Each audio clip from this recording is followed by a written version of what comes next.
Bon, déjà désolé pour le retard. Ce petit rattrapage arrive un peu tardivement, mais au-delà de ça, c'est qu'il y a beaucoup de films à aborder. Et vraiment des films en tout genre, hein. On a eu beaucoup de choses durant le mois de février qui vient de passer, donc je vous propose de ne pas perdre plus de temps et que nous passions en revue les quelques films que nous avons loupés durant ce mois de février 2026.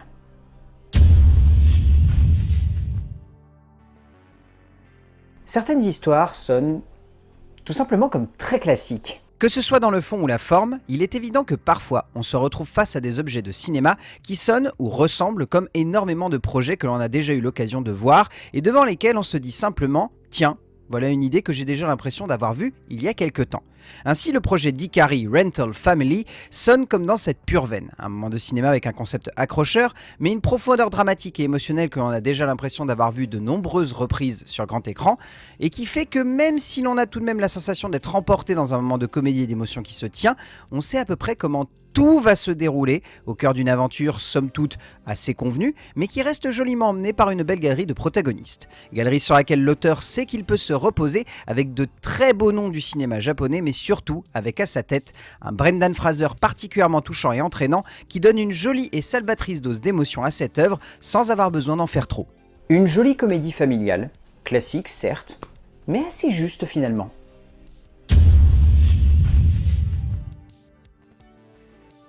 Celui-là,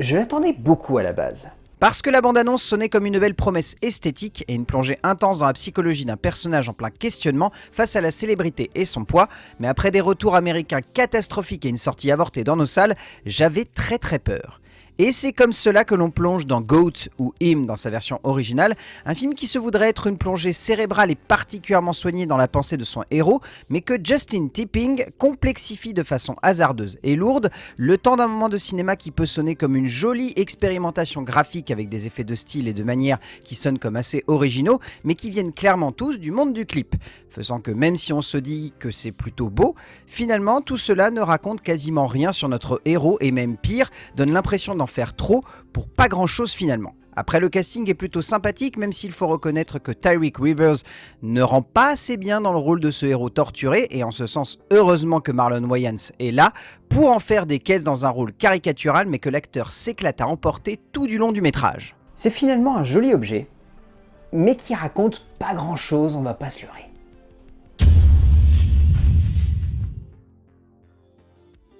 Et ben malgré tout ce qu'on peut penser, je pense vraiment que la bande à Fifi fait parfois de très bonnes choses. Donc même si on sent clairement qu'avec ce film on est sur la recette habituelle mais sauce marsupiale, on peut se dire que sur une bonne base, avec les bons acteurs et le bon fond, tout cela peut potentiellement marcher et donner lieu à une comédie, si ce n'est surprenante, en tout cas assez bonne pour nous amuser. Mais bon, Philippe Lachaud ne peut pas faire mouche à tous les coups et il faut bien admettre que le Marsupilami est une comédie un peu lourde. Et pas forcément à la hauteur de ce que l'on aurait pu imaginer. La bande se posant uniquement dans un espace de confort facile et pas du tout subtil, qui fait que la majorité des vannes sonnent un peu à côté de la plaque, voire même parfois d'assez mauvais goût quand on sait le public que veut toucher la bande. Mais il faut reconnaître une envie aussi de jouer avec une forme de classicisme dans l'exécution qui porte parfois le film et lui donne tout de même un certain cachet. Et après, le reste de la bande dans les différents rôles font toujours assez bien le taf, même s'il va clairement falloir changer un peu la formule pour ne plus avoir autant l'impression que tout le monde joue encore et toujours la même chose. La faute à une recette éculée, et du coup l'ensemble sonne comme extrêmement banal.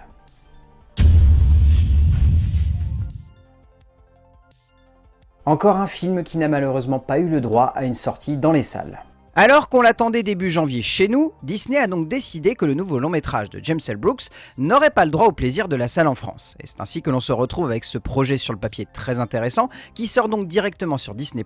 alors qu'on aurait clairement pris plaisir à le voir en salle. Ella McKay est une œuvre dans l'air du temps, d'une Amérique en pleine réflexion sur ses idéaux politiques et humains, et c'est de cela que parle le cinéaste américain, avec un regard presque candide et juvénile qui fait énormément de bien. et qui fait que l'on se laisse prendre par une trame narrative très classique où l'émotion n'est pas toujours subtile mais toujours galvanisante. Le temps d'un moment de 7e art qui reste particulièrement soigné et cher aux thématiques et personnages fidèles du réalisateur américain, et même si c'est convenu, il faut reconnaître que tout cela est touchant et entraînant. Rajoutez que le casting donne beaucoup de portée à de nombreuses scènes, Jamie Lee Curtis étant particulièrement juste dans le rôle de la tante, mais forcément celle que l'on retient, c'est surtout Emma McKay qui emmène à la perfection l'héroïne de ce moment de cinéma clairement pas comme les autres. C'est aussi surprenant que classique,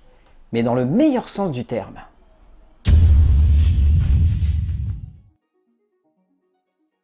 On n'est clairement pas sur le film le plus joyeux du monde sur le papier. Parce que lorsque l'on prend un peu de recul, on est quand même sur l'histoire d'un photographe qui décide de devenir romancier et qui se perd dans une quête sans réel but d'inspiration, quitte à se laisser dépérir en acceptant des petits boulots lui permettant de jouir d'une liberté précaire. Bref, on est sur un film peu réjouissant.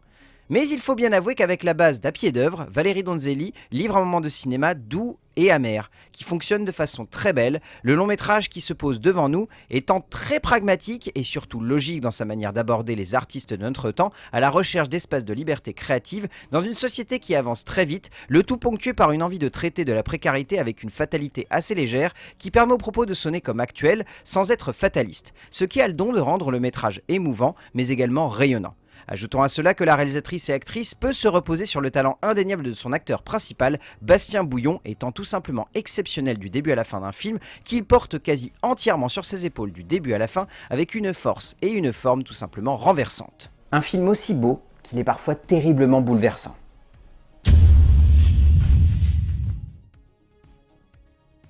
Il y a des suites dont on se dit qu'on n'a pas besoin en fait. Mais bon, parfois en tant que spectateur, on ne peut que voir de loin des étranges projets de cinéma se mettre en place. Sonner comme des idées maladroites mais qui peuvent parfois entre de bonnes mains, sonner comme des idées amusantes et des projets de 7e art qui fonctionnent mais qui sonnent comme un peu inutiles, il faut le reconnaître. Et bien bizarrement, LOL 2.0 de Lisa Azuelos est loin d'être une si mauvaise idée que cela. Le parti pris de la cinéaste consistant à raconter une période de la vie de la sœur de Lola, ce qui donne lieu à une aventure assez moderne, pas toujours très subtile, notamment dans une vision des générations qui parfois sonne comme un peu boomer, mais qui illustre tout de même de façon amusante les relations d'aujourd'hui, le temps d'un film de potes et d'un film de famille qui parvient à nous emporter le temps d'un moment d'émotion qui reste déséquilibré, mais la majorité de son temps entraînant et sincère. Et puis le casting fonctionne encore une fois assez bien, Sophie Marceau étant aussi excellente que l'habitude, et la jeune Thaïs Alexandrin offrant une prestation tout à fait convaincante, pas toujours aussi juste qu'espérée, mais qui reste une belle interprétation pour une héroïne attachante. Rien de nouveau chez la cinéaste, mais un bon geste, tout simplement.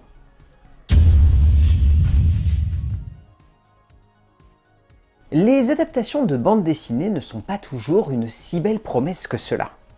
On a souvent eu l'exemple en France, mais il est indéniable que nombreuses d'entre elles pouvaient sonner comme des idées amusantes, mais qui, une fois développées et exécutées à l'écran, s'avéraient être de mauvaises adaptations, voire même plus radicalement des instants de cinéma pas forcément très utiles. Christophe Baratier nous offre ainsi une adaptation de la BD à succès Les Enfants de la Résistance, le cinéaste retrouvant ainsi la Seconde Guerre mondiale, le temps d'une œuvre pleine d'émotion et de classicisme, comme le metteur en scène français nous a souvent habitués avec son art, mais qu'il parvient encore une fois à emmener avec un beau geste et une certaine élégance, qui donne lieu à une œuvre attachante et touchante, qui ne sonne pas comme très originale dans le fond, comme dans l'exécution, mais qui reste un fragment de suspense et d'enfance bien raconté et joliment mis en relief. De plus, comme toujours, le cinéaste sait qu'il peut se reposer sur son casting, avec Artus ou Junio, pour ne citer que dans les adultes, mais surtout les 3 jeunes et assez bons Lucas Hector, Nina Philbrandt et Octave Gerby, assez efficaces, même si on sent que leur jeune âge leur fait parfois défaut. Une belle petite fresque de résistance à hauteur d'enfant.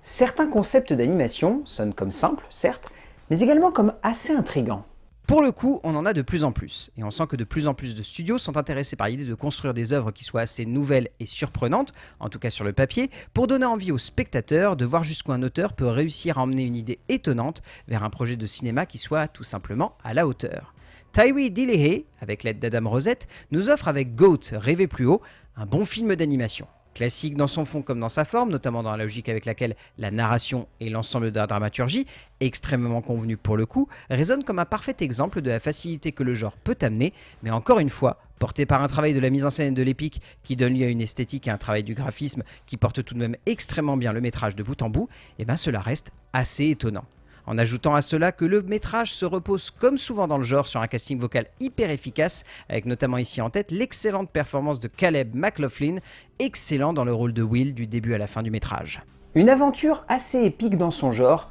quoique très classique.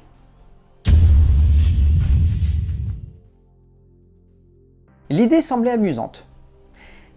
mais pas grand chose de plus en fait. Disons qu'il y a souvent des films comme ça, des films où l'on se dit que l'idée est sympa, mais où il n'y a pas grand chose de plus à offrir au spectateur qu'une surface qui peut être divertissante, mais où il est rapidement possible que devant celle-ci, on trouve le temps un peu long, malgré une propension à distiller du fun qui est parfois respectable. Johnny Campbell livre avec Cold Storage un film sympa, mais juste sur l'instant. Une œuvre qui parvient tout de même à être un moment de divertissement avec sa propre conception d'un délire tiré d'une œuvre littéraire de David Cope, mais qui n'a pas grand chose de plus à nous offrir qu'une vague surface entraînante, source de nombreux longs métrages sortant directement sur les plateformes de VOD, mais qui ici, au travers d'un écran de cinéma, sonne comme une démonstration de pauvreté narrative et surtout un manque flagrant d'équilibre dans le rythme de son sujet, ce qui fait que le temps est extrêmement long, malgré les instants de divertissement qui peuvent ressortir de l'ensemble. Après, pour le coup, le casting est assez amusant, Georgina Campbell étant celle qui s'en sort le mieux, Liam Neeson étant assez amusant, quoique très secondaire, et Joe Keery étant sympa, mais malheureusement, pas grand chose de plus, ce qui peut rendre sa performance assez vaine par moments.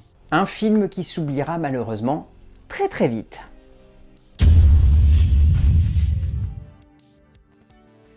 Mélanger les genres et les tons n'est pas toujours une chose si simple que cela pour un auteur. Car bien évidemment, dans l'art, il faut une maîtrise et une certaine logique créative et artistique pour donner lieu à un peu plus qu'un simple vague morceau de bravoure cinématographique, mais bien une vraie preuve que l'on sait dans quelle direction on veut aller et comment on veut construire ce que l'on a en tête. Bill Condon devait certainement avoir une idée derrière la tête avec cette nouvelle adaptation de la pièce musicale Kiss of the Spider-Woman, qui devient entre les mains du cinéaste américain un trip plutôt inspiré par instant, mais une œuvre également assez linéaire dans son fond comme dans sa forme, ce qui fait que même si on voit l'idée, même si on comprend le fond, même si on cerne ce qu'a voulu traduire le réalisateur de son temps, on sent qu'il manque tout de même un peu de finesse et de logique pour faire en sorte que le propos soit à la hauteur du fond et du sous-texte que le cinéaste veut traduire de ses héros, mais également de son relief amusant avec le cinéma. Reste que pour le coup, ce qui fait que le long métrage fonctionne et nous emporte, c'est un casting qui tient plus que la route, avec notamment une Jennifer Lopez très efficace, un Diego Luna assez attachant, mais surtout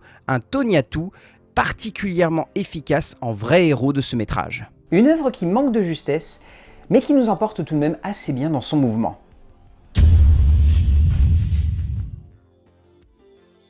Il y a des aventures qui sonnent comme intéressantes, mais sans rien de plus à nous offrir. Des univers dans lesquels des auteurs souhaitent absolument nous emporter, et ainsi par découlement nous questionner quant à la place des héros en son sein, et c'est dans cela que parfois on voit des cinéastes être particulièrement inspirés, mais également d'autres tout simplement perdus, sans savoir quoi raconter ou mettre en forme. Ainsi, Alice Vinocourt ne sait pas forcément quoi raconter avec couture. On sent que la cinéaste veut avant tout développer le portrait de 3 femmes, de 3 combats au sein de l'univers de la mode, avec plus ou moins d'enjeux, mais il est indéniable que la réalisatrice ne parvient pas forcément à bien équilibrer son ensemble et se perd dans une démarche cinématographique parfois stérile, parfois juste peu intéressante, parfois assez galvanisante et intrigante, notamment avec Maxine, mais malgré tout, on sent que tout cela manque de finesse et surtout de réflexion, et du coup, sonne comme un peu plat par rapport à son idée de base. L'avantage qu'a Vinocourt, c'est qu'elle peut se reposer sur son casting avec une Ella Rumpf réellement convaincante, la révélation Anhilaire Anei plus qu'impressionnante par instant, mais surtout Angelina Jolie que la réalisatrice capte avec beaucoup d'élégance et surtout de justesse. Un film très oubliable, malgré une base assez intéressante.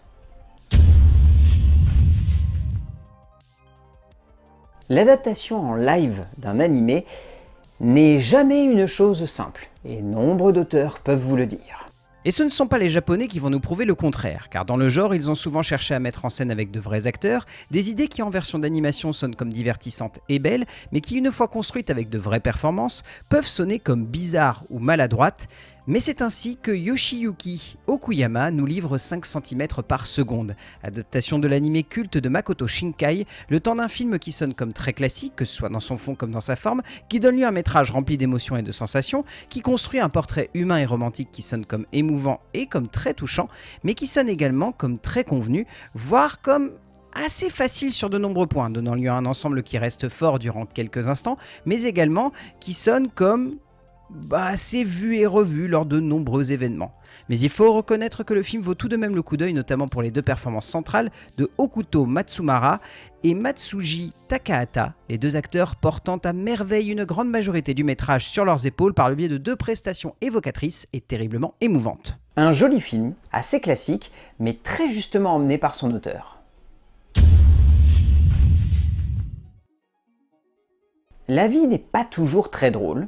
mais avec le bon œil, elle peut tout de même le devenir. Et clairement, s'il y a bien un monde où la comédie peut donner lieu à un moment de réflexion sur la fatalité de la vie, mais également sur la beauté pure et parfois noble de celle-ci, c'est le monde du cinéma, où un réalisateur peut choisir de prendre un sujet sombre et de lui donner une perspective et une évocation radieuse de l'humanité. Bradley Cooper revient donc à la mise en scène avec un projet surprenant, Is This Thing On ? Comédie sur le couple, sur la séparation, sur cette idée simple que l'amour peut parfois se faner, mais qu'il ne perd jamais réellement de ses racines, donnant lieu à un moment d'émotion très à l'américaine, mais également très crédible et très touchant, que le metteur en scène américain parvient à joliment mettre en relief par le biais d'une mise en scène très sincère, très humaine, très proche de ses héros, donnant lieu à une dimension comique, émotionnelle et dramatique qui porte totalement l'ensemble de sa proposition. De plus, l'acteur et réalisateur peut se reposer sur un duo de tête d'affiche tout simplement splendide, Laura Dern étant radieuse et solaire du début à la fin du film, et Will Arnett livrant une prestation qui permettra certainement au public français de découvrir la puissance et la grandeur de ce fantastique acteur. Une comédie pleine de réflexion et d'émotion sur l'amour et le couple.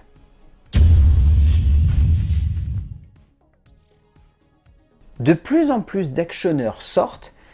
sans avoir grand-chose à nous offrir. Je l'ai déjà évoqué le mois dernier, mais le cinéma d'action est parfois très lambda, surtout aujourd'hui où de nombreux auteurs décident de se lancer dedans sans forcément avoir toujours les bonnes connaissances ou les bons outils pour développer un divertissement qui soit à la hauteur de ce qui se doit d'être haletant et surtout intense. Martin Campbell revient à la mise en scène avec Cleaner et démontre encore et toujours qu'il sait comment diriger un cinéma d'action classique mais redoutablement efficace, qui permet à son action de sonner comme bonne et comme haletante, même si ici elle se met au service d'un script peu subtil et rarement à la hauteur de la réalisation de l'auteur britannique, ce qui fait que même si c'est plutôt surprenant par le mouvement, cela l'est beaucoup moins dans la manière de raconter, de développer et de mettre en place l'histoire ainsi que les différents personnages. Reste que le casting se tient assez bien sans jamais réellement surprendre non plus, Daisy Ridley étant assez efficace dans le rôle titre, mais sans forcément sonner comme si imposante que cela, mais encore une fois, cela est peut-être dû au personnage plus qu'à l'actrice. C'est sympa dans son genre, mais ça reste quand même très oubliable. Mais en même temps, c'est assez fun, on s'ennuie pas devant.